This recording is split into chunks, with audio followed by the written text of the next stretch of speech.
حضرت امام اعظم ابو حنیفہ رحمۃ اللہ علیہ کا علمی مقام وقت کی ضرورت ہے کہ عوام کے سامنے رکھا جائے، لوگ آپ کے تذکرے کو سنیں اور آپ کی علمی لیاقت اور علمی شان اور علمی جلالت سے واقف ہوں۔ اس لیے کہ یہ فتنوں کا دور ہے، اس میں پہلے کی بنسبت زیادہ فتنے آ رہے ہیں، اور ایک فتنہ اسلاف بیزار مٹھی بھر جماعت کا ہے،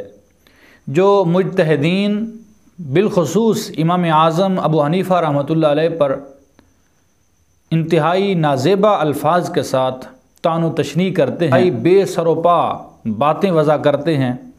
اور علماء چاہیے کہ ان لوگوں کا تعاقب کریں، ان لوگوں کو اس بات کا علمی طور پہ جواب دیں کہ امام اعظم ابو حنیفہ رحمۃ اللہ علیہ اور مجتہدین وہ ہستیاں ہیں کہ جن کے دم قدم سے آج ہماری فقہ موجود ہے، آج ہمارے پاس ہر نئے آنے والے مسئلے کا حل موجود ہے، تو یہ انہی ہستیوں کی مرہون منت ہے۔ لیکن اسلاف بیزار طبقہ اور مٹھی بھر جماعت یہ چند احادیث رٹ کر، بخاری و مسلم کی چند احادیث یاد کر کے رٹ کے رٹو طوطے کی طرح ان کو ہر جگہ موقع بن موقع بیان کر کے ہمارے اسلاف، مجتہدین اور ائمہ فقہا پر طعن و تشنیع کے انتہائی نازیبا جملے کستے ہیں۔ تو اس لیے ہمیں ان لوگوں کا تعاقب کرنا چاہیے۔ اور ایک بات کہ وہ لوگ خود بھی امام ابن تیمیہ، ابن قیم اور ابن عبد الوہاب نجدی اور عبداللہ بن باز اور اسی طرح ناصر البانی وغیرہ لوگوں کی تقلید کرتے ہیں، اور ان کی ہر بات کو آنکھیں بند کر کے تسلیم کر لیتے ہیں، اور آنکھیں بند کر کے ان کی بات کو مان لیتے ہیں، گویا مکمل طور پر ان کی باتوں پر عمل کر کے عملی تقلید کا نمونہ پیش کرتے ہیں۔ جبکہ اگر ہم کوئی بات کریں کہ امام اعظم ابو حنیفہ رحمۃ اللہ علیہ کا قول پیش کریں تو اس پہ شرک اور بدعت کے فتوے لگا دیتے ہیں، لیکن اگر خود وہ ان علماء کے اقوال پیش کریں اور اقوال پیش کرنے کے بعد اس کے اوپر عمل کریں تو یہ ان کے نزدیک عین اسلام ہے۔ ہم اگر امام اعظم ابو حنیفہ رحمۃ اللہ علیہ کے قول کی تقلید کریں اور ان کے قول کو پیش کریں تو یہ شرک و بدعت ہو جاتا ہے۔ یہ کھلا تضاد کیوں ہے؟ اور اس کی وجہ، کھلے تضاد کی وجہ یہ ہے کہ ان عقل کے بچوں کے لیے، عقل کے یتیموں کے لیے امام اعظم ابو حنیفہ رحمۃ اللہ علیہ کی شان جلالت علمی اور شان فقاہت ان پر ظاہر نہیں ہے۔ اگر ان کو پتہ ہوتا کہ امام اعظم ابو حنیفہ رحمۃ اللہ علیہ کتنے بڑے جلیل القدر عالم دین تھے اور اللہ نے ان کو کتنی صلاحیتوں سے نوازا تھا، تو کبھی بھی امام اعظم ابو حنیفہ رحمۃ اللہ علیہ پر طعن نہ کرتے۔ آئیے، ایک بات تو یہ ہے کہ امام اعظم ابو حنیفہ رحمۃ اللہ علیہ آپ کی تقلید ہم کرتے، اور ہمیں اس بات پہ فخر ہے کہ آپ وہ ہستی ہیں کہ جن کا زمانہ عہد رسالت صلی اللہ علیہ وآلہ وسلم سے بہت زیادہ قریب تھا۔ ایک صدی بھی نہیں گزری تھی آپ کا وجود اس دنیا پہ ہوا، اور آپ نے حضور کے دین کو از سر نو زندگی بخشی، اور اختلافات سے ہٹا کر، اختلافات سے بچا کر ان کو سیدھا صراط مستقیم اور حضور کی سنت سے آگاہی دے کر ان کو سیدھا راستہ عطا فرما دیا۔ تو یہاں پر ہم بات کریں گے کہ ان لوگوں کا زمانہ کہ جن کو اب وہ فالو کر رہے ہیں، جن کی بات مان کے امام اعظم ابو حنیفہ رحمۃ اللہ علیہ پر طعن و تشنیع کر رہے ہیں، وہ امام اعظم ابو حنیفہ رحمۃ اللہ علیہ کے زمانے سے بہت عرصہ بعد یہ لوگ پیدا ہوئے، لیکن امام اعظم ابو حنیفہ رحمۃ اللہ علیہ تو رسول اللہ صلی اللہ علیہ وآلہ وسلم سے ایک صدی بھی کم عرصہ ہوا تھا کہ آپ نے علم فقہ کے اندر مہارت کاملہ حاصل کر کے لوگوں کے لیے مسائل کو آسان کر دیا، اور ان کی فضیلت اور ان کی عظمت کا پتہ حضور علیہ الصلوۃ والسلام کے اس فرمان مبارک سے بھی لگتا ہے، قال رسول اللہ صلی اللہ علیہ وسلم لو کان العلم معلقا بالثریا لتناولہ قوم من ابناء فارس۔ نبی پاک علیہ الصلوۃ والسلام نے ارشاد فرمایا اگر علم دین ثریا ستارے پر بھی معلق ہوتا، لٹکا ہوا ہوتا، آویزاں ہوتا، تو کچھ ابنائے فارس میں سے اسے حاصل کر لیتے۔ تو یہ امام جلال الدین سیوطی رحمۃ اللہ علیہ نے اس حدیث کو نقل کرنے کے بعد اور اس طرح کی 20 احادیث نقل کرنے کے بعد کہ یہاں ابنائے فارس سے مراد کون ہے، آپ نے امام جلال الدین سیوطی نے اپنی کتاب تبجیز الصحیفہ فی مناقب الامام ابی حنیفہ صفحہ نمبر 473 کے اندر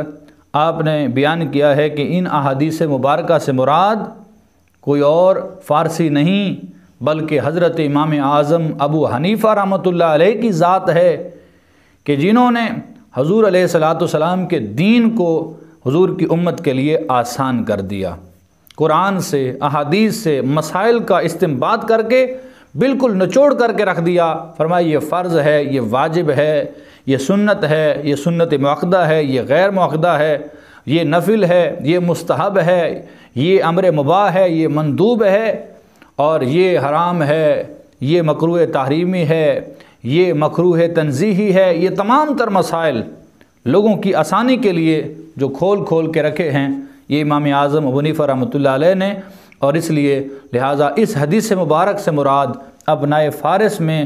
جو کوئی ثریا ستارے سے بھی دین کو حاصل کرنے کی طاقت رکھتا ہے وہ اور کوئی نہیں، امام اعظم ابو حنیفہ رحمۃ اللہ علیہ نعمان بن ثابت ہیں۔ اور یہ بات صرف حنفیوں نے نہیں کی بلکہ شافعی المسلک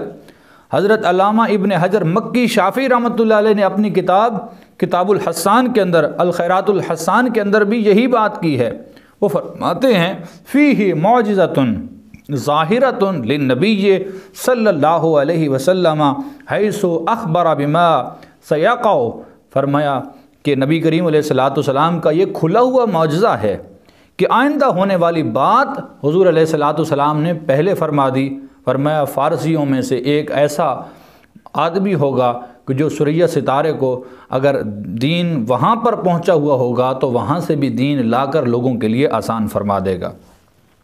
ارباب فضل و کمال نے بھی امام اعظم ابو حنیفہ رحمۃ اللہ علیہ کی شان کو مانا ہے، تسلیم کیا ہے، اور ان کے علمی جواہر کو مانا ہے، یقین کیا ہے۔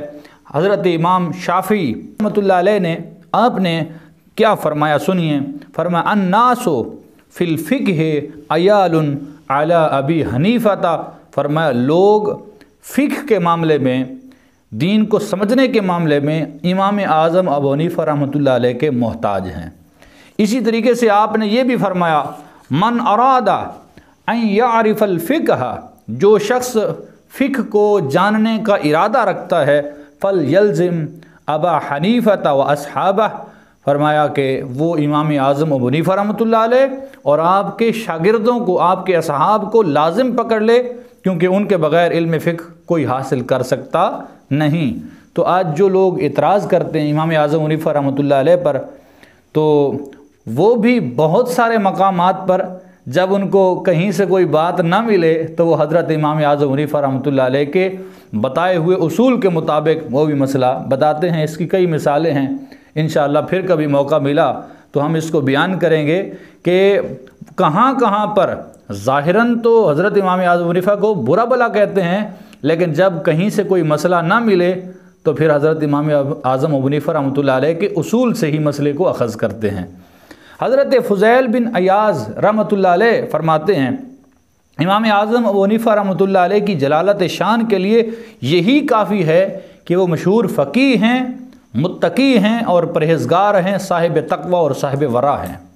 یہ حضرت فضیل بن عیاض رحمۃ اللہ علیہ جو ایک بہت بڑی شان ولایت رکھتے ہیں، یہ ان کا قول ہے۔ اسی طریقے سے امام المحدثین جلیل القدر تابعی سیدنا سلیمان اعمش، جنہیں امام اعمش کے نام سے دنیا جانتی ہے، اور یہ حضرت سیدنا انس رضی اللہ تعالیٰ عنہ کے شاگرد رشید ہیں، جو صحابی رسول ہیں، تو یہ صحابی رسول کے شاگرد ہیں۔ وہ ایک محفل لگی ہوئی تھی، کسی مجلس میں ان سے کسی نے سوال پوچھ لیے، کچھ مسائل پوچھ لیے، اس وقت حضرت سیدنا امام اعظم رضی اللہ تعالیٰ عنہ اس محفل میں جلوہ گر تھے، تشریف فرما تھے۔ تو حضرت امام اعمش جو حدیث کے امام ہیں، انہوں نے وہ مسائل امام اعظم ابو حنیفہ رحمۃ اللہ علیہ کے سامنے رکھ دیے کہ ان کا جواب دیں۔ تو حضرت امام اعظم حنیفہ رحمۃ اللہ علیہ نے سوال سنے اور فوراً ان کا جواب دے دیا۔ جب آپ نے ان کے سارے سوالوں کا جواب دے دیا تو حضرت امام اعمش نے پوچھا کہ آپ نے یہ جواب کہاں سے لیا ہے، کہاں سے حاصل کیا ہے، اتنے آپ کو جواب یہ کہاں سے حاصل ہو گئے ہیں، کس سے سیکھے ہیں، کہاں سے اخذ کیے ہیں؟ تو حضرت امام اعظم حنیفہ رحمۃ اللہ علیہ نے فرمایا میں نے انہی احادیث سے یہ سوال اخذ کیے ہیں جو میں نے آپ سے سنی ہیں۔ پھر حضرت امام اعظم ابو حنیفہ رحمۃ اللہ علیہ کھڑے ہو گئے اور آپ نے احادیث سنانی شروع کر دیں۔ فرمایا یہ مسئلہ میں نے فلاں حدیث سے حاصل کیا ہے، یہ مسئلہ میں نے فلاں حدیث سے حاصل کیا ہے، یہ مسئلہ میں نے فلاں حدیث سے حاصل کیا ہے۔ تو آپ حدیثیں پڑھتے جا رہے تھے حتیٰ کہ امام اعمش حیرت سے بول اٹھے۔ فرمایا حسبک ما حدثتک بہ فی مئۃ یوم تحدثنی بہ فی ساعۃ۔ فرمایا کہ خاموش ہو جاؤ، میں نے جو حدیثیں تمہیں 100 دن کے اندر تمہیں سنائی تھیں وہ تم ایک ہی گھڑی میں ساری کی ساری حدیثیں مجھے ابھی سنانے لگ گئے ہو۔ تو حضرت امام اعظم حنیفہ رحمۃ اللہ علیہ کا حافظہ دیکھیں، ساری احادیث آپ نے بیان کر دیں۔ اور پھر حضرت امام اعمش رحمۃ اللہ علیہ رضی اللہ تعالیٰ عنہ آپ فرماتے ہیں ما علمت انک تعمل بہذا الاحادیث، آپ نے فرمایا مجھے تو آج معلوم ہوا ہے کہ تم ان احادیث پر اتنا عمل کرتے ہو۔ اور پھر فرمایا یا معشر الفقہاء الاتباع ونحن السیادلۃ، فرمایا اے گروہ فقہا تم تو اصل طبیب ہو، اصل طبیب تم ہی ہو، ہم تو صرف دوائی بیچنے والے ہیں، یعنی ہم دوائی دیتے ہیں اور دوائی تم جانتے ہو کہ دوائی کب کہاں دینی ہے، کتنی دینی ہے، اس کی مقدار کیا ہے، یہ تمہیں پتہ ہے، علاج معالجہ کرنا تمہارا کام ہے، ہم تو صرف دوائی دیتے ہیں۔ یعنی احادیث بیان ہم کرتے ہیں لیکن احادیث کا استعمال تم جانتے ہو۔ اور فرمایا وَأَنْتَ أَيُّهَا الرَّجُلُ أَخَذْتَ بِكُلِّ الطَّرْفَيْنِ، اور فرمایا اے امام اعظم حنیفہ تم نے تو دونوں جہتیں مار لی ہیں، یعنی تم حدیث میں بھی کامل مہارت رکھتے ہو اور فقہ میں بھی کامل مہارت رکھتے ہو۔ اتنے بڑے امام، حدیث کے امام سیدنا امام اعمش رحمۃ اللہ علیہ، جن کی شان جلالت کو بیان کرے، جن کے علم اور تبحر کو مانتے ہوں، تو پھر آج کے کون سے پدی اور شوربے کی بات کریں کہ جو حضرت امام اعظم حنیفہ رحمۃ اللہ علیہ کے بارے میں آج بات کریں اور لوگوں کو کہے کہ یہ فرقوں کی باتیں ہیں، یہ اماموں کی باتیں تم کہاں سے لے آئے ہو، ہمارے امام تو نبی پاک علیہ الصلوۃ والسلام کی ذات، ٹھیک ہے ہمارے امام حضور علیہ الصلوۃ والسلام کی ذات ہیں، لیکن حضور علیہ الصلوۃ والسلام کا ہی قول ہے، فرمایا العلماء ورثۃ الانبیاء، حضور علیہ الصلوۃ والسلام کی ظاہری آیات کے بعد علماء ہی ہیں جو دین کے وارث ہیں، دین انہی سے سیکھنا چاہیے، یہ نہیں کہ قرآن کی اپنی منمانی تعویلات کر کے، حدیث کی اپنی منمانی تعویلات کر کے، ان محدثین اور فقہاء سے اعراض کر کے کہ جنہوں نے بے شمار 500 قرآن پاک کی فقہی آیات سے اور پھر لاکھوں کی تعداد میں حدیث مبارکہ سے مسائل اخذ کر کے ہمارے لیے آسان کیے، ان لوگوں کے خلاف کھڑے ہو جانا یہ عقل مندی نہیں، یہ بے وقوفی ہے، اور یہ لوگوں کو گمراہی کی طرف لے کر جانا ہے۔ اور ان علماء نے، فقہاء نے جو مسائل اخذ کیے ہیں وہ قرآن کا بھی حصہ ہیں، وہ حدیث مصطفیٰ صلی اللہ علیہ وآلہ وسلم کا بھی حصہ ہیں۔ اللہ رب العزت امام اعظم ابو حنیفہ رحمۃ اللہ علیہ پر اپنی رحمتوں کا نزول فرمائے، ان کے درجات بلند فرمائے۔